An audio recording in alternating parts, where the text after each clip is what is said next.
Vous écoutez Le Salon dans tes oreilles, une balado-diffusion dans laquelle des auteurs, des autrices et des personnalités discutent de leurs livres et des sujets qui animent l'actualité littéraire. Les enregistrements ont été faits lors du dernier Salon du Livre de Montréal.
Bonsoir tout le monde.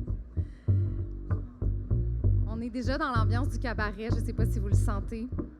Ça fait du bien d'être accompagné en musique et on va être accompagné en très, très belle compagnie avec des auteurs qui s'en viennent. Mais permettez-moi de vous souhaiter la bienvenue à cette soirée. Je m'appelle Valérie Chevalier, très heureuse d'être là pour vous présenter des artistes de grand talent qui vont monter sur scène pour vous partager leurs mots.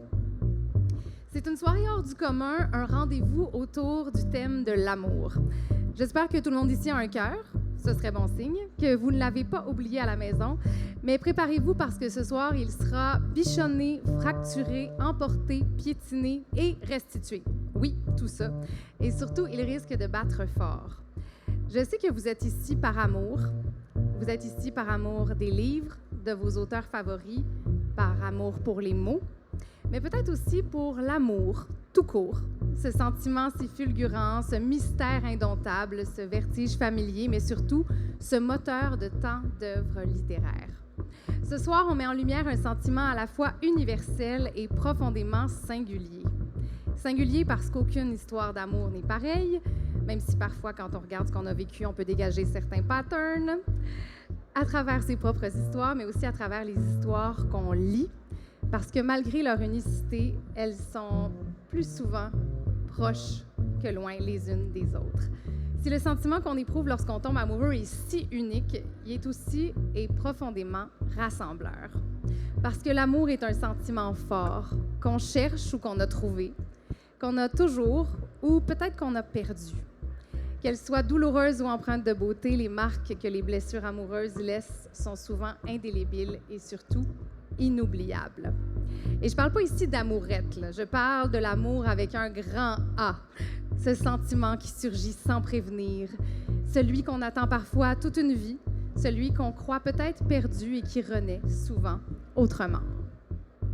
Du premier émoi timide aux élans les plus dévorants, de l'amour brisé à celui qui panse les plaies, les auteurs et autrices présents ce soir vous invitent à plonger avec eux dans des histoires qui remuent le corps et le cœur, qui touchent autrement qu'avec la peau, avec les mots.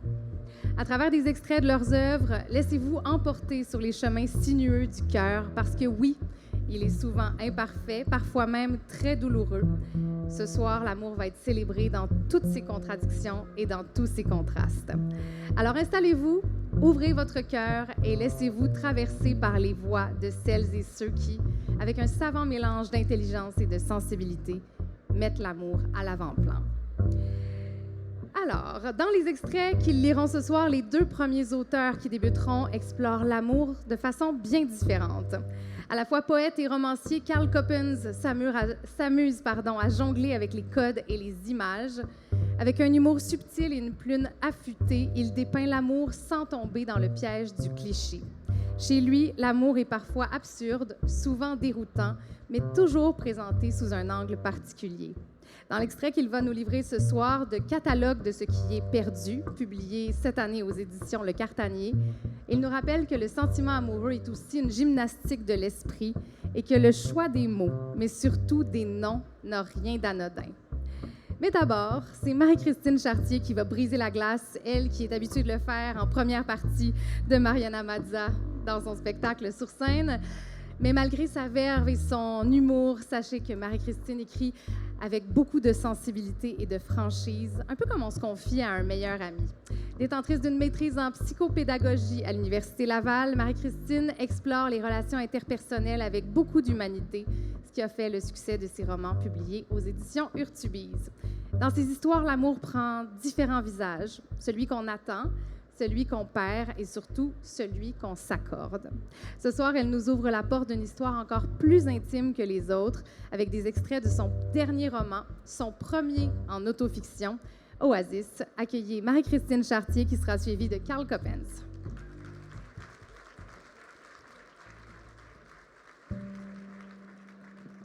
Bonsoir. Juste pour vous mettre en contexte, ici, on est dans une scène entre Emma, qui est une humoriste de la relève, et Réaume, un humoriste bien établi dans le milieu de l'humour au Québec. Donc, sans plus tarder. On se ramasse au 222, un bar hipster de la rue Saint-Joseph. Leur terrasse arrière est belle avec ses murets couverts de plantes grimpantes et ses guirlandes de lumière. Et je sais qu'ici, les gens se trouvent trop cool pour venir nous déranger. Au premier bar où on est allé, Réaume se faisait aborder aux 2 minutes. Je trouvais ça limite harcelant. À sa place, je me serais sentie saturée par toutes ces interactions. Je suis une introvertie qui fait un travail d'extrovertie et ça finit toujours par me rattraper. Réaume, lui, n'avait pas l'air contrarié le moins du monde. Il est bon pour le small talk. Je lui envie ça. Il a pris des photos et a jasé longuement avec ses fans. Alors qu'on se cherche une table, Réaume me demande « Ça te convient comme place? » « Oui, c'est plus tranquille. » Il s'amuse. « Tantôt, tu avais l'air farouche dans ton coin. » Je me sentais farouche. Réaume se penche et me chuchote « T'es une toune de Marjo. » Ses lèvres effleurent mon lobe d'oreille et je frémis. Déstabilisée, je laisse tomber. « Quoi? » En fait, j'ai parfaitement compris. Je veux juste qu'il répète ces mots, me frôle à nouveau. Il doit le lire dans mes yeux parce qu'il se penche encore pour me murmurer. Faut pas emprisonner ça, les chats sauvages. Je ris légèrement, tous mes sens allumés, comme si chacune de mes terminaisons nerveuses décuplait la moindre de mes sensations. Finalement, la seule table libre ne comporte qu'une banquette, l'autre chaise ayant été prise par une grosse gang installée à côté. Réaume vérifie. « Ça te dérange pas si je m'assois à côté de toi? » Vraiment pas. Il va nous chercher 2 bières avant de s'asseoir sur la banquette lui aussi. On trinque au chaud et on prend une grande gorgée de notre bière. On est pratiquement collés à cause du manque d'espace et je sens la chaleur de son corps contre le mien. Je déplace mon bras pour que nos coudes se touchent. Je sais que c'est pas correct pour lui, Louis, ce qui se passe. J'ai même pas l'excuse d'être ivre, ou peut-être que je le suis. Ivre d'adrénaline, de la présence de Réaume, de cette liberté toute neuve que je ressens. Ce soir, j'ai envie de couper tous les fils qui restreignent mes mouvements, qui m'étouffent. Réaume le lit dans mes yeux. « Regarde-moi pas comme ça, » dit-il à voix basse. Je fais semblant de pas comprendre. « Je te regarde comment? Comme un personnage de ton roman sur l'interdit et la passion. » Je souris et il ajoute. « Don't get me wrong, j'aime ça. J'aime fucking ça. Mais c'est pas mon genre, Emmanuel. » Il prononce mon nom comme une caresse. Hypnotisée, je chuchote. « Quoi? » De commencer une histoire avec une fille qui est pas libre. J'aime faire les choses dans l'ordre. Si tu plantes un clou croche, ta fondation va être chambranlante. Je te savais pas aussi col bleu. Réaume rit doucement, avant de devenir sérieux. Tu sais ce que je veux dire. Oui, le vert bleu de ses yeux illumine la pièce. Règle tes affaires, Emma. OK. Puis après? Après, il lève la main pour enlever une mèche de cheveux de mon visage, une mèche qui n'était pas vraiment dans le chemin. Ce n'est qu'une excuse pour me toucher. La caresse me fait fermer les yeux une seconde. Il glisse son doigt le long de mon cou. Après, je vais pouvoir t'embrasser ici. Et là, il effleure mon oreille, ma joue, mes lèvres, une promesse à laquelle me raccrocher alors que je m'apprête à sauter dans le vide. Il souffle. Après, on fait ce qu'on veut, Emma.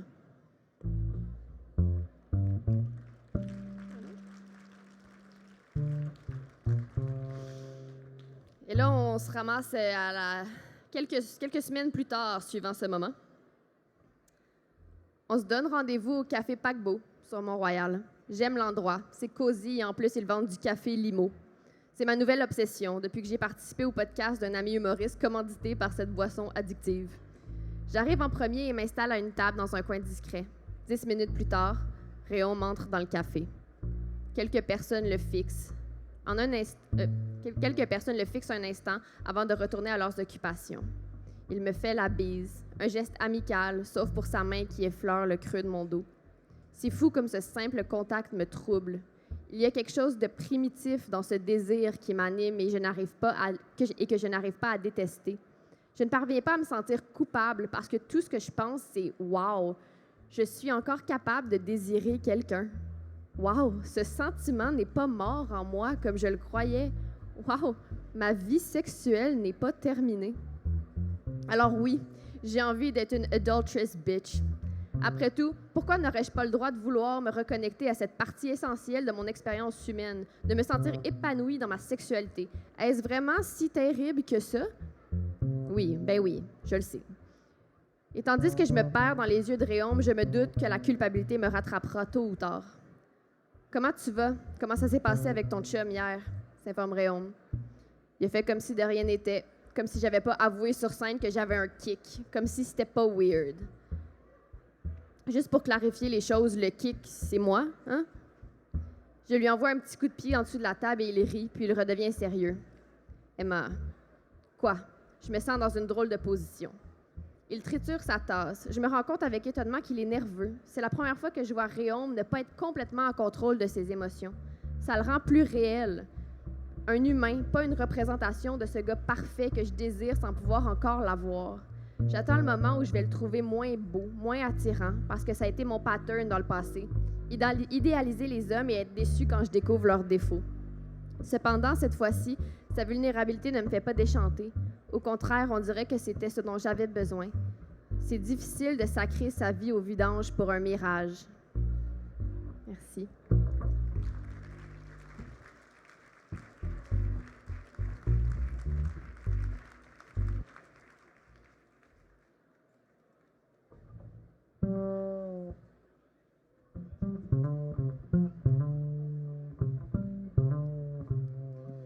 Bonsoir. Je pense que ça va aller.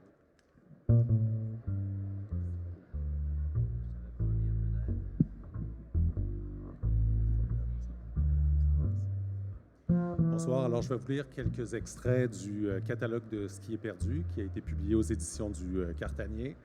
Dans chacune des entrées, c'est le principe du livre, il y a quelque chose qui est perdu, il y a quelqu'un qui perd quelque chose. Les personnages principaux s'appellent Éléonore et Léonard. Ça me semblait être une très, très bonne idée au moment de l'écriture. Au niveau de l'oralité, c'est pas mal plus compliqué, vous allez voir. J'essaie de ne pas trop bafouiller. Dans le livre, il y a aussi question d'un drôle de couple qui s'appelle Merveille et Firmin. Ce qui est perdu dans le premier extrait, c'est la possibilité d'une vie commune. Donc, ça commence de façon émouvante. L'attraction physique ou intellectuelle constituait, selon Léonard, un facteur secondaire.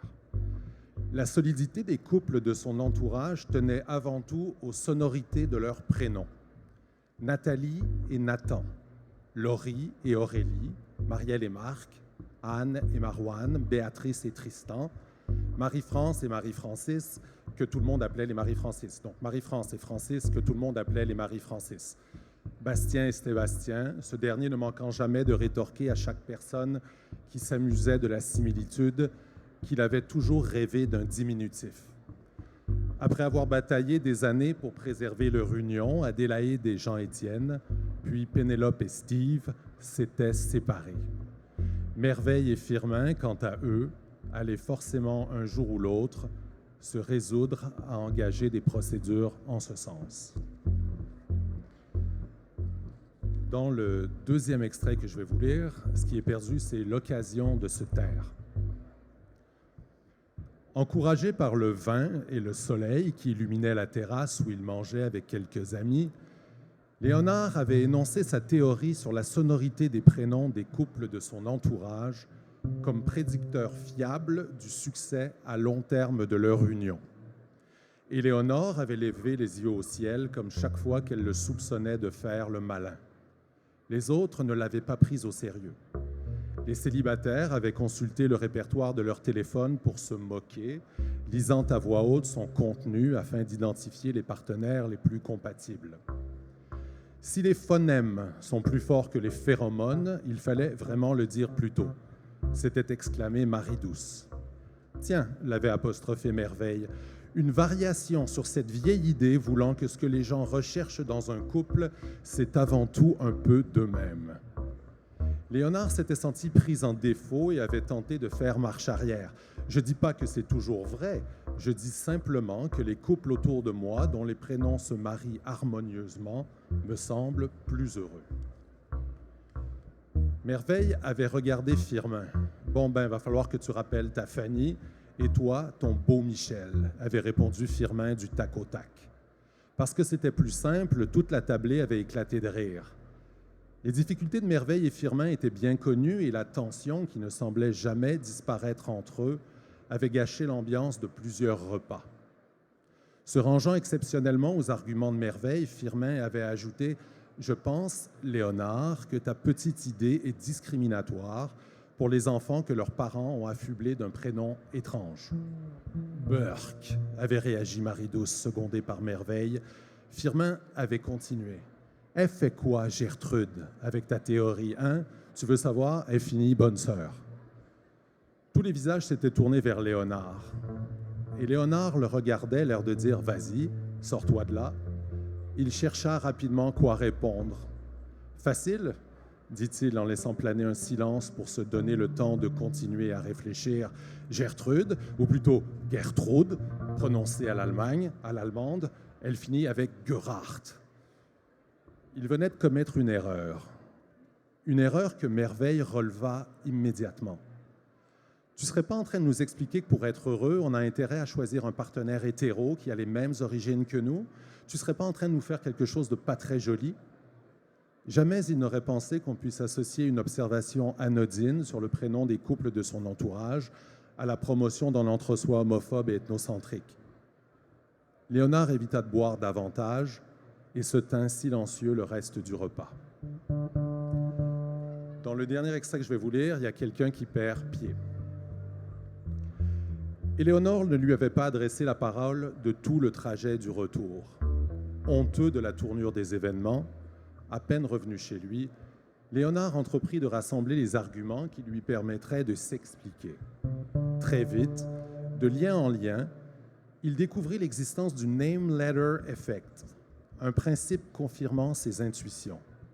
Joseph Nutin, un psychologue belge, l'avait exposé dans les années 80. Les gens préféraient les noms et les patronymes qui ressemblaient aux leurs. Mieux encore, cet effet s'observait chez les locuteurs de 12 pays européens s'exprimant dans des langues différentes. Oui, il existait bien une forme de narcissisme lexical inconscient généralisé. Voilà qui figurerait en intitulé du courriel argumenté, mais magnanime, que Léonard enverrait le lendemain après-midi aux amis qui l'avaient ridiculisé. Il commença la rédaction de son brouillon. Objet. Le narcissisme lexical inconscient généralisé pour les nuls. Il comprendrait l'humour. Merveille et Firmin, en tout cas, le comprendraient. C'était surtout à eux qu'il s'adressait. Léonard se mit ensuite à retranscrire les résultats de plusieurs études qui avaient validé l'existence du name letter effect dans le choix des partenaires amoureux. En 2004, John T. Jones avait examiné les données provenant des registres de mariage aux États-Unis depuis le 19e siècle et avait conclu à l'existence d'une corrélation robuste entre les initiales des noms de famille des époux. Ces résultats peuvent sembler absurdes, avait déclaré Jones au journal de l'Association américaine de psychologie, mais étude après étude, nous parvenons aux mêmes conclusions. Léonard inclurait cette citation dans son courriel. Peut-être recevrait-il des excuses de la paire de merveilles. En continuant à lire, il se rendit compte que cette préférence pour les initiales et les sonorités apparentées à celles de ses propres noms et prénoms était aussi avérée dans de nombreuses autres situations. Investissement dans des compagnies cotées en bourse, achat d'un produit de consommation, le name letter effect influençait jusqu'à la décision de l'endroit où les gens s'installaient pour vivre. Des chercheurs avaient par exemple conclu à une surreprésentation des femmes prénommées Virginia à Virginia Beach. Quand Léonard vint finalement se coucher, Éléonore ne dormait pas. Malgré leurs similitudes, dit-elle, je les ai toujours trouvés moyennement compatibles, nos prénoms. Éléonore, elle, Léonard, tu te rends compte que tu t'es simplement choisi en femme? Tu y as déjà pensé? Il avait le souffle coupé. Ton narcissisme ne se donne même pas la peine d'avancer masqué, conclut-elle. Elle se retourna, tira la couverture, puis éteignit. Merci, bon cabaret, bon salon du livre.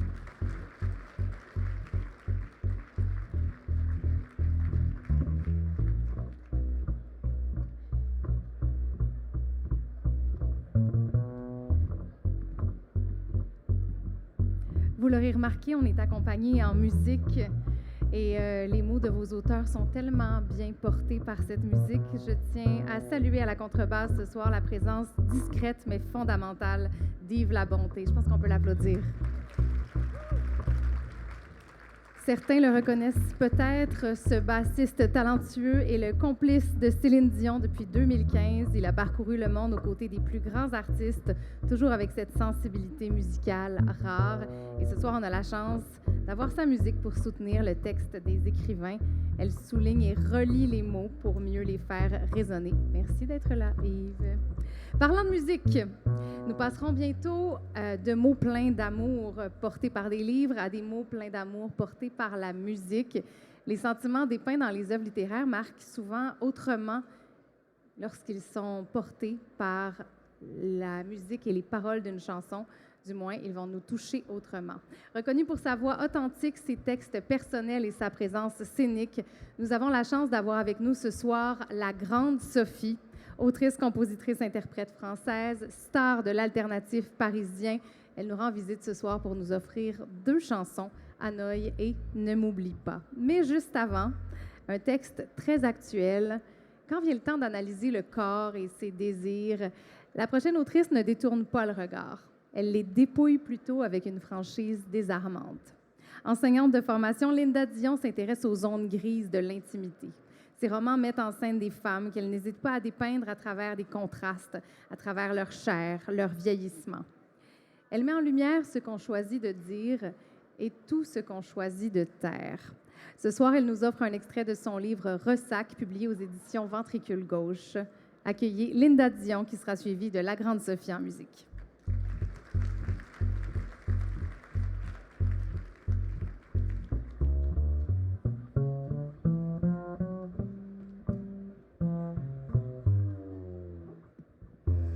Bonsoir.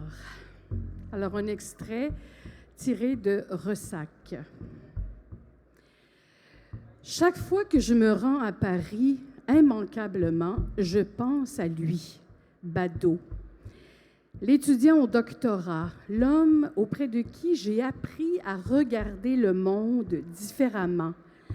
Je le cherche dans les cafés, dans la rue, les parcs, le métro. Je traque son visage dont j'ai pourtant oublié les traits. L'automne dernier, je me suis installée tout un mois là-bas.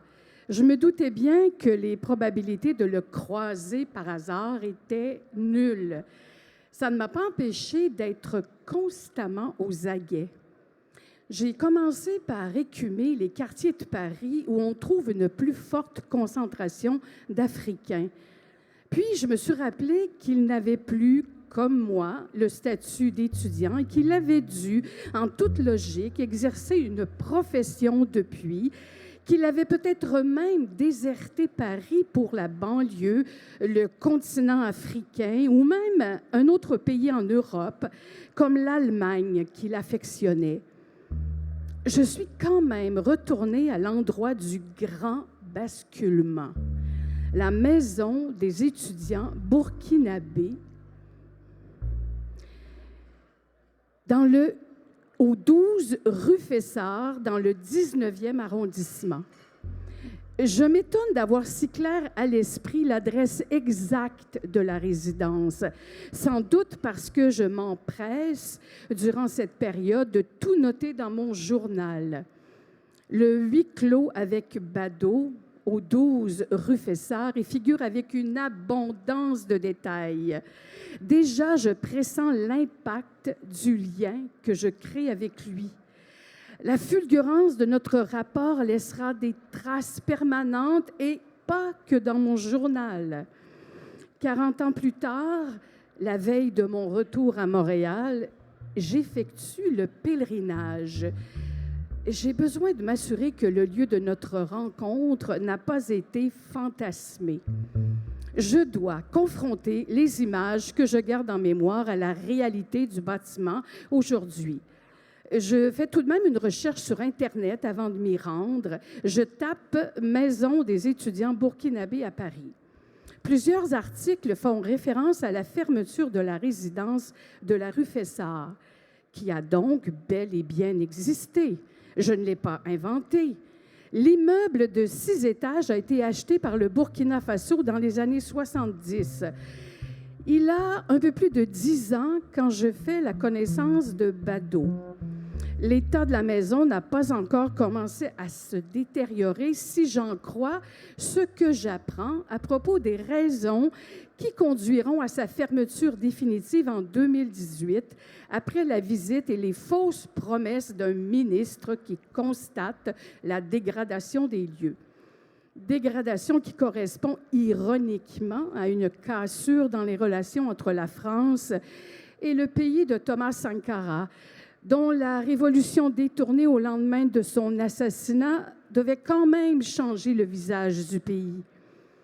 L'influence française en Afrique de l'Ouest a perduré un temps, mais elle a été mise à mal ces dernières années pour le meilleur, en dépit du pire. Je pense aux groupes armés djihadistes qui attaquent et commettent des massacres au Sahel. Je voudrais entendre le point de vue de Badeau sur cette question, qu'il partage avec moi sa vision du monde, du politique, de l'histoire, m'enfermer à nouveau avec lui dans la chambre minuscule pendant des heures pour discuter de philo, aborder tous les sujets, la socio, l'intime, l'universel, faire l'amour, écouter de la musique, faire l'amour encore et encore discuter. Avec lui, je me défais de moi-même, de ce que j'ai appris à la maison, à l'école, à l'université. Me rendre devant le 12 rue Fessard parce que c'est là, en ce lieu, que je romps les amarres, que je m'éloigne définitivement du port d'attache que constitue l'ancrage socioculturel qui me définit en tant que femme blanche québécoise. Je sors du métro, station Jourdain. Je suis les indications sur Google Maps, 5 petites minutes avant d'y être. Je marche dans le quartier qui n'éveille rien en moi. Je m'en étonne, ni souvenir, ni sensation. L'environnement est plutôt blanc et petit bourgeois. Peut-être a-t-il changé? J'en doute. Je lis les pancartes. Au numéro 4, école communale pour garçons du 19e arrondissement. Au numéro 6, bibliothèque publique. Au numéro 7, lieu de consultation thérapeutique. Au numéro 14, clinique privée du docteur Daniel A. Benayoun. Je prends toutes les adresses en photo avec mon cellulaire. L'immeuble du 12 rue Fessard est devant moi. Je photographie la porte d'entrée, ces 2 battants en bois munis d'une poignée ronde cuivrée. Je n'ose pas aller plus loin. Sonner pour entrer, pénétrer à l'intérieur, franchir le seuil pour constater quoi? Que tout ce qui a existé n'est plus, qu'une autre réalité remplace l'image que j'en ai gardée, elle-même estompée. J'arpente la rue, je capture d'autres images de l'immeuble sous différents angles. Je ne veux pas partir, je ne suis pas prête, pas maintenant, j'attends je ne sais quoi. Une apparition qu'un portail s'ouvre et me ramène en 1984. Tic-tac. L'heure avance. Le temps est passé, dépassé. Au bout de la rue Fessard, à l'intersection des rues de la Villette et de Belleville, j'entre dans un café-restaurant, le Barouf. Je commande le menu du jour. Je suis seule à ma table. Quelques habitués traînent encore. L'heure du déjeuner est largement dépassée. J'ouvre mon carnet de notes pour figer cet instant, marquer la distance entre hier et aujourd'hui. Station de métro Jourdain, ligne 11, direction Châtelet. Je réussis à trouver une place assise. Le wagon n'est pas trop bondé. Un homme entre à la station Belleville. Je lève les yeux vers lui. Il me sourit comme si nous étions de vieilles connaissances. C'est lui. C'est Bado. C'est rasta grisonnante. C'est sûr que c'est lui. Même taille, même format, même visage intelligent. Je l'ai vu dans ses yeux, son sourire. Il m'a reconnue. C'est moi, Linda. Bon, j'ai grossi pas mal, je sais, mon corps s'est transformé, mais c'est encore moi. Il regarde ailleurs, pivote sur lui-même pour attraper la barre centrale du wagon. Il a peut-être oublié mon nom, pas mon existence, non. Il cherche dans ses souvenirs. Et il faut que je me lève, que je m'approche de lui. Mon cœur bat à tout rompre. Est-ce qu'il l'entend à cette distance? Est-ce que tu me reconnais? Est-ce que c'est toi, Bado? Tu t'appelles bien Bado, n'est-ce pas? Je dois savoir si c'est toi. Station de métro République. Bado s'éloigne, redevient un corps indistinct. Il est trop tard. Je n'ai pas bougé de mon siège. Je laisse filer son fantôme. Merci.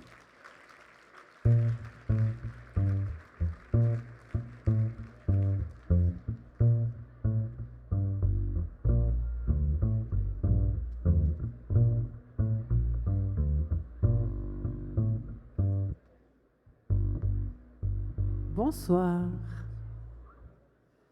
Alors, sur le thème l'amour avec un grand A, j'ai choisi de vous emmener à Hanoï, une ville dans laquelle j'ai eu la chance d'aller chanter et j'en suis revenue avec une chanson.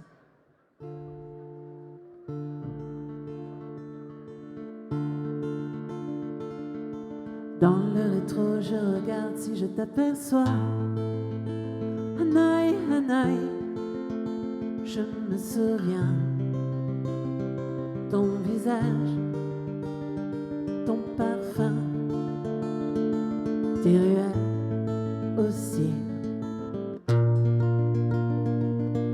Je te regarde passer, je suis chez toi. Hanoï, Hanoï, tu me retiens. Tes typhons plats, tes romains, la pluie des gringole. Autour du lac, j'entends comme des bruits qui résonnent, des vagues de moto. Quelle est cette autre personne? Son cœur qui klaxonne sous ton regard accroupi. Autour du lac, il y a comme un monde qui bouillonne. Devant moi, un tableau. Les amoureux se questionnent et ma voix chantonne. Je te reverrai dans la chaleur humide sur tes trottoirs. Hanaï, Hanaï, tu me fais voir ton sourire, ta vie dehors, tes couleurs aussi. Sous la jungle électrique, je perds mon chemin. Hanaï, Hanaï, je t'appartiens. Sur le verre, tes marionnettes dans une autre vie. Autour du lac, j'entends comme des bruits qui résonnent, des vagues de moto. Quelle est cette autre personne? Son cœur qui klaxonne sous ton regard accroupi. Autour du lac, il y a comme un monde qui bouillonne. Devant moi, un tableau. Les amoureux se questionnent et ma voix chantonne. Je te reverrai. Dans le rétro, je regarde si je t'aperçois. Hanaï, Hanaï, si loin de moi. Le velours, la fleur de lune, et moi à Paris. Hanaï, Hanaï,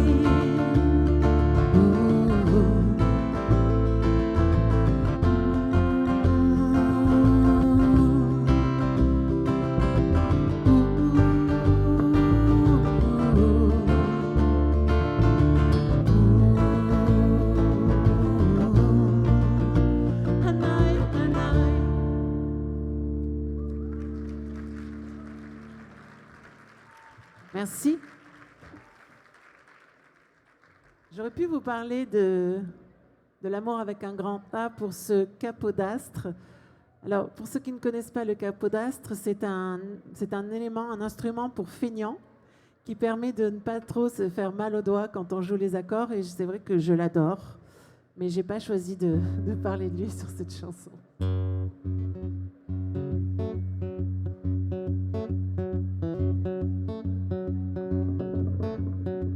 Ne m'oublie pas sur la porte au milieu de tes clés. Ne m'oublie pas sous la flotte d'un parapluie mouillé. Ne m'oublie pas au fond d'un tiroir rouillé ou dans un vieux cahier. Ne m'oublie pas sur ta bouche à en perdre tes mots. Ne m'oublie pas quand tu touches une autre avec ta peau. Ne m'oublie pas ailleurs.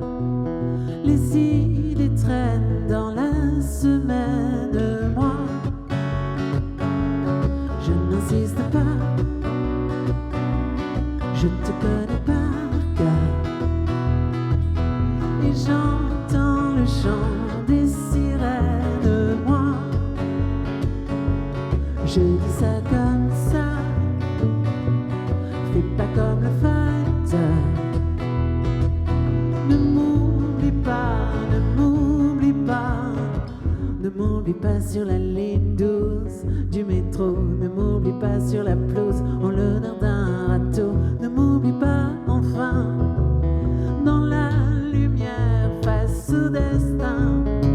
Ne m'oublie pas à l'époque où je n'existe plus. Ne m'oublie pas dans tes poches, petit bouton perdu. Ne m'oublie pas dehors, hors de tes rêves, la réalité. Moi,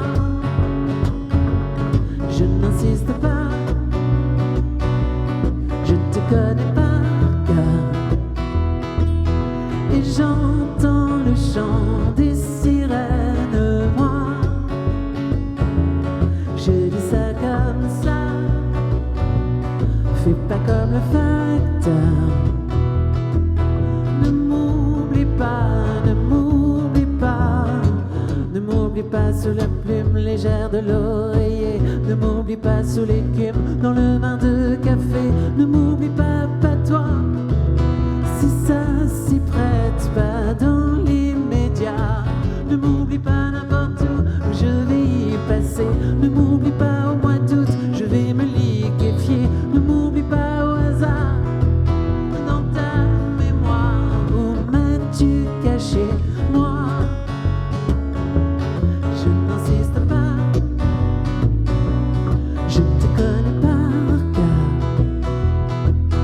et j'entends le chant des sirènes, moi. Je dis ça comme ça, mais pas comme le facteur. Ne m'oublie pas, ne m'oublie pas. Merci beaucoup. Vive la bonté!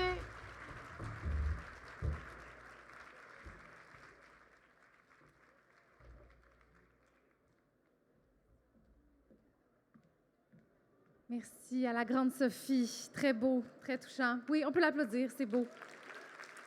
Merci Yves également d'avoir accompagné en musique. Maintenant, la voix de la prochaine autrice est teintée de ses multiples formations. Cette ancienne militaire canadienne a été formée en sexologie à l'UQAM et elle est devenue une coach certifiée grâce à ses études à Harvard. Oui, tout ça est possible dans une même personne. Également fondatrice du Sofa Sexologique, un cabinet qui se spécialise dans la thérapie individuelle et l'accompagnement de couples. Elle a publié cet automne son premier livre, Manuel de survie dans la jungle du dating, publié aux éditions Michel Lafon, dont elle vous lira un extrait ce soir. On y découvre que les dieux grecs peuvent parler français, oui, oui, et qu'on peut tomber sous leur charme partout, même au gym. Accueillez Kanika.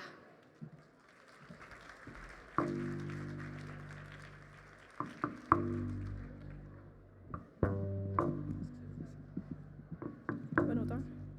Bonsoir tout le monde. Donc, le livre suit le format histoire, explication. Donc, 10 histoires, 10 de mes dates, suivies d'une partie leçon, apprentissage et tout ça. Mais pour ce soir, je vous lis le premier chapitre, le premier gars. On y va. Je fréquente un gym fancy proche de mon bureau, au sein duquel se trouve également un spa digne d'un hôtel 5 étoiles. Évidemment, je fais rien au gym. J'y vais juste pour le spa. Depuis que je ne suis plus dans l'armée, j'ai de la misère à bouger mon corps sans qu'un lieutenant me force. Dire qu'avant, j'étais payée pour être en forme, tandis que maintenant, je dois payer pour l'être. Je sais, cry me a river, first world problem. Dans le sauna, je suis la petite Asiatique démaquillée qui a l'air d'avoir 12 ans et qui lit à 2 pas des calorifères avec mes espaceurs d'orteils. Si je pouvais y aller avec mon ordi, j'écrirais mon livre et je ferais ma facturation dans ce sauna sec. Je ne sais pas si c'est parce que la clientèle est constituée de professionnels qui frôlent le burn-out comme moi, mais on ne se parle pas beaucoup entre membres. Je reconnais quand même certains habitués. On hoche la tête quand on se croise, on s'échange des sourires de courtoisie, mais sans plus. Après le travail, même la respiration d'un autre humain m'écœure, alors j'évite de croiser le regard des gens.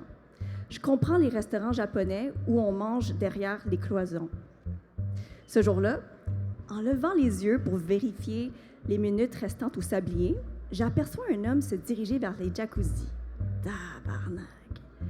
Lui, il ne peut pas me voir de l'extérieur, mais mes yeux se fixent comme un velcro sur son chest. Pourtant, j'en ai vu des chests dans ma vie. Après tout, j'ai été militaire pendant 5 ans. Mais lui, c'est différent. Il n'est pas seulement bien shapé, mais ses proportions et les courbes de son corps semblent calquées sur la suite de Fibonacci. Avec ses cheveux longs attachés, sa petite barbe et son regard calme, il donne l'impression d'être sorti d'un threesome entre Jésus, Zeus et Jason Momoa. Il ne m'attire pas sexuellement, du moins pas encore. Comme beaucoup de femmes, j'ai un désir sexuel réactif, pas spontané.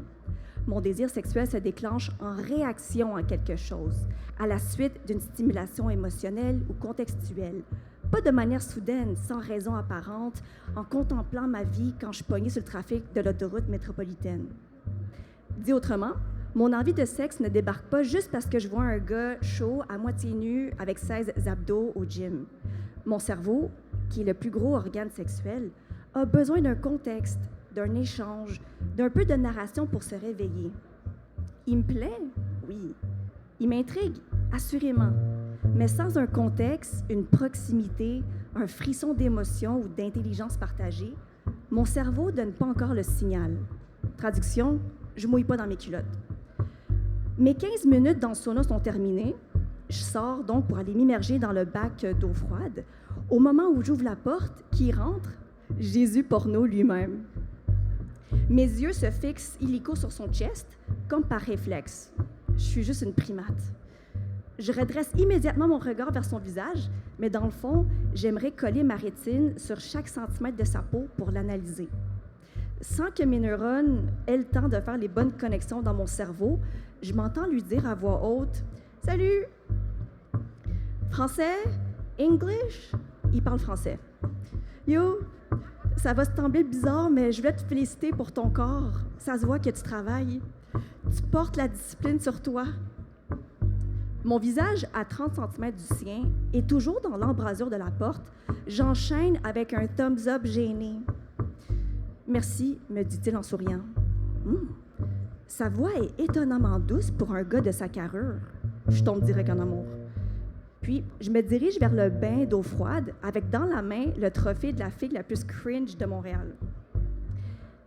Animer un festival au Parc Jean-Drapeau, fastoche. Lire une chronique à l'antenne de Radio-Canada, facilissimo. Mais engager la conversation avec un gars au gym, le move le moins smooth de la décennie. 10 minutes plus tard, mon cerveau a heureusement relégué ce douloureux souvenir aux oubliettes. Lorsque je reviens dans l'espace du sauna, je réalise qu'il n'est plus là. Et je termine mon cycle chaud-froid, déçu que mon divertissement visuel, qui rendait le gym bien plus intéressant, ait disparu. Je me dirige ensuite vers les vestiaires pour prendre ma douche puis pour me changer. De retour à la réception, devinez sur qui je tombe. Encore ce Jésus porno. Décidément, le destin, ou peut-être Dieu, voulait qu'on se rencontre aujourd'hui, mais qui que ce soit, il aurait pu trouver un jour où est-ce que je suis un peu plus maquillée. Maintenant qu'il est plus à moitié nu, je découvre son style vestimentaire. Il s'habille simplement, sans marque, sans bijoux, ça me plaît.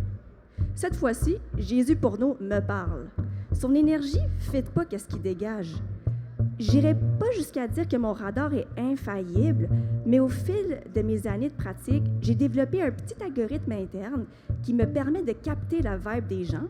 Et mon intuition me dit que ce Jésus porno, il dégage l'aura d'un gars low-key, timide, doux, posé, anxieux, voire insecure. Ce qui est étonnant pour un gars dont le physique d'Adonis pourrait laisser présager qu'il a redoublé 3 fois l'école secondaire et qui compense aujourd'hui avec des biceps puis un char allemand. J'apprends qu'il est entraîneur privé certifié et qu'il vient d'obtenir son diplôme d'ostéopathe. Un dieu grec qui va être capable de prendre soin de moi. Parfait. Avec ses yeux intéressés, on fait du small talk et je ne sens pas qu'il veut s'enfuir de notre conversation. Il mentionne d'avoir 3 enfants, ce qui m'étonne parce qu'il a l'air d'avoir 32 ans, mais bon, à ce gym, je ne peux pas me fier à l'apparence des gens parce que tout le monde est beau et paraît plus jeune qu'il l'est.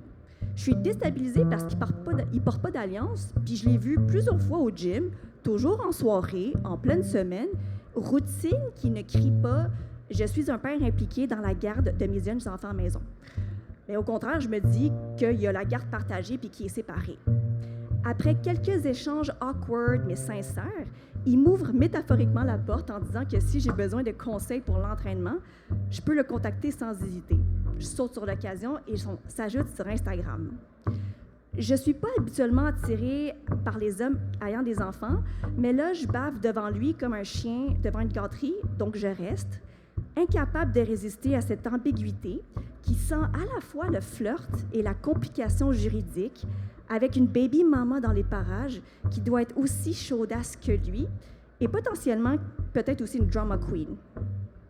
Évidemment, en tant que bonne canica prête pour une aventure, me voici au casino de l'amour en train de jouer quitte ou double. Je sais désormais qu'il s'appelle Gabriel et il me fait de l'effet en tabarnak.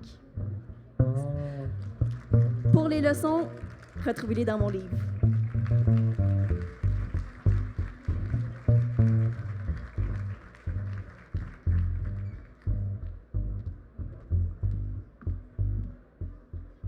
Le prochain auteur à monter sur scène, c'est le dernier de notre cabaret, le dernier mais non le moindre.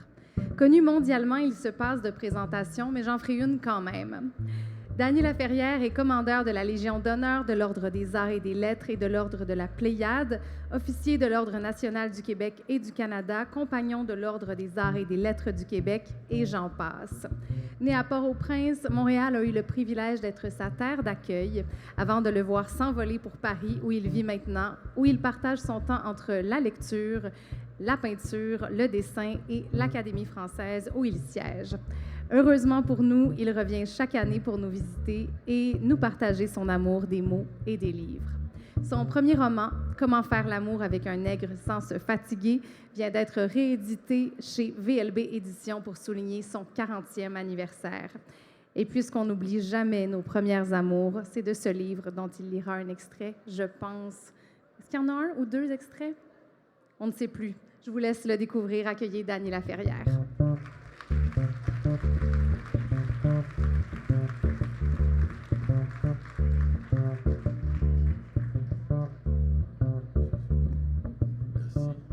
Bonsoir. L'amour, comme disait Plume, la maudite mort. Et j'ai pris ce livre qui, enfin, je ne veux pas dire qu'il vient de reparaître parce qu'il n'a pas quitté la librairie depuis 40 ans. Il est édité cette année ou l'année dernière même chez Ulma Éditeur, chez Grasset encore. Donc, c'est pas ma faute, c'était le premier. Et comme ça s'appelle Comment faire l'amour avec un nègre sans se fatiguer, j'ai pensé trouver des histoires d'amour là-dedans. J'ai regardé, il y en a quelques-unes, mais vous n'êtes pas prêts. Enfin, vous le savez d'ailleurs. Ce n'est pas un livre qu'on lit, ce n'est pas un livre personne ne veut se faire voir en train de le lire, et même dans le métro d'ailleurs. Il y a des gens qui se cachent, qui cachent le titre, encore pire encore maintenant. Et donc déjà, il y a une certaine frustration et certains malaises. Je l'ai relu pour venir vous parler, même moi j'ai rougi un peu. Donc alors, ce qui reste, qu'est-ce qui reste? Il reste dans toutes ces histoires-là, la seule, disons, qui compte pour moi, c'est une histoire de machine.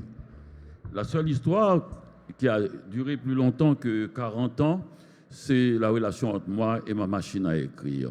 Alors je vous présente cette rencontre dans un contexte très matériel, c'est-à-dire matérialiste même, où je vous épluche un peu ce qu'on mangeait, ce qu'un jeune noir de Montréal qui habite au Carré Saint-Louis, qui rêve de devenir écrivain, et ce qu'il pouvait acheter pour vivre dans un contexte humain, matériel, et après c'est là qu'il fait la rencontre de sa vie.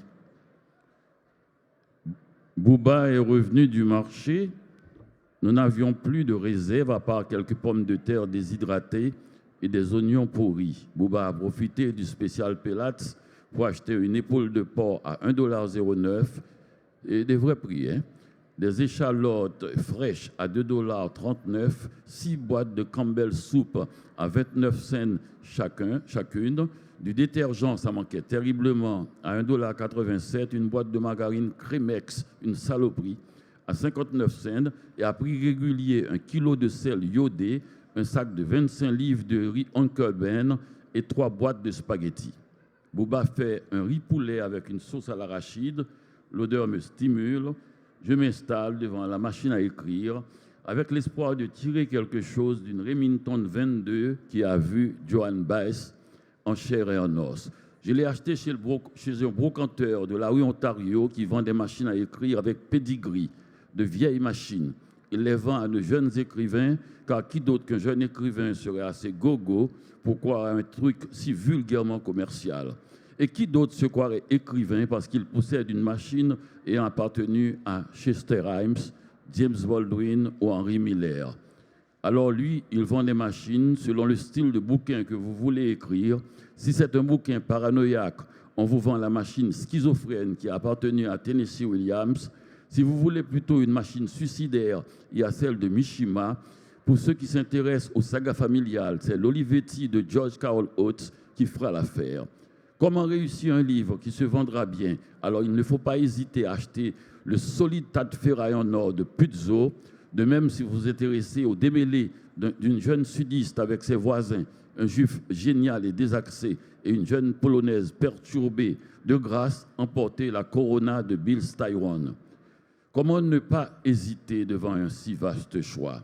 Pour un jeune écrivain, c'est la caverne d'Ali Baba. La voix du brocanteur ne m'a pas lâché un seul instant, me proposant tour à tour la discrète machine de Salinger, la machine d'occasion de Gabriel Roy, la pudique machine de Virginia Woolf, etc. Et voici cette machine terroriste qui a servi à taper les déclarations des Black Panthers. C'est une portative. Au bout du compte, j'avais le choix entre la vieille Underwood d'Hemingway et cette Remington 22 qui a appartenu à Chester Himes. J'ai pris Himes. C'était un choix judicieux. Cette machine est encore près de moi. Je ne l'utilise plus, elle est à la retraite. Elle vit avec moi et a écrit tous mes livres avec un seul doigt. Parce que je n'ai pas appris à écrire à la machine, j'ai appris à écrire avec mon cœur. J'enlève gravement la housse de la vieille Remington 22. Elle me fait un sale clin d'œil. Ça fait trop longtemps qu'on ne s'est pas vu. Elle boude. Je l'avais mise au clou pour la rendre joyeuse. Ce n'est pas amusant de travailler avec une machine à écrire déprimée. Il faudrait la nettoyer complètement. Alors, je la nettoie avec du pétroleum jelly. La Remington ruisselle comme une églantine sous la pluie. Ma table de travail, qui sert aussi de table à manger, de chaise supplémentaire, il m'arrive aussi de baiser dessus, fait face à une mince cloison et tourne le dos à la fenêtre. Le mur d'en face nous sépare de la chambre d'un cycliste professionnel et qui nettoie jour et nuit sa ferraille. Et puis finalement, le jour entre dans la pièce, j'ouvre la boîte latérale de la Remington pour y poser un ruban neuf. Le curseur fonctionne sur des roulettes. Je glisse doucement une feuille blanche dans le tambour, place une chaise devant la machine, m'assois tranquillement, pose à mes pieds une bouteille de mauvais vin et le rituel terminé, je m'assoupis, rêvant comme vous et moi d'être Ernest Hemingway. 3 heures plus tard, la page encore blanche, je décide de faire plutôt un grand ménage, balai, nettoyage, vaisselle, comme quoi le génie peut s'exprimer partout. Des vagues successives de chaleur s'engouffrant par la fenêtre, j'empile le bouquin dans un coin sous la table et range la machine à écrire sous le lit.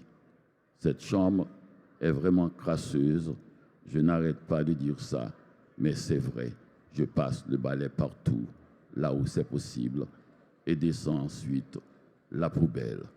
On peut facilement retirer dans cette chambre l'air sans le soufre. Si vous n'avez pas senti que c'est un poème d'amour, c'est que vous avez un cœur de ferraille.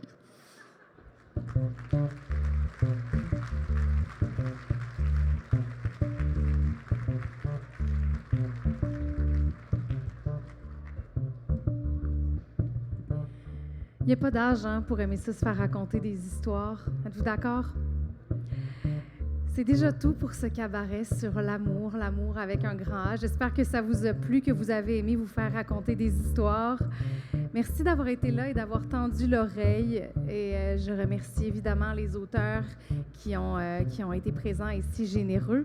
C'est pas facile de raconter l'indicible, c'est pas facile de raconter un sentiment avec des bouleversements aussi forts que cet amour avec un grand A. Ce soir, l'amour a pris différents visages, celui du doute, de l'élan, du manque, de la joie aussi. Dans les certitudes vagabondes, je pose la question, est-ce suffisant de simplement s'aimer? C'est une grande question, évidemment. La réponse est plus complexe que oui ou non. Vous vous en doutez, mais je suis persuadée que l'amour ne peut pas tout porter, mais qu'il est un très beau point de départ. Et je profite de l'occasion pour vous remercier d'aimer autant vos auteurs québécois, de les soutenir et de les ramener chez vous le soir. Oui, parce que vous êtes nombreux à les amener dans votre lit et à vous endormir avec leurs mots dans les bras et dans la tête. Merci aux auteurs invités. Merci à Yves Labonté qui a accompagné en musique les textes de ce soir, à la Grande Sophie pour ses prestations musicales. Merci à vous d'avoir été là et que vous repartiez ce soir avec un écho, une image, une piste de réflexion, une certitude ou tout simplement une belle grande vague d'amour.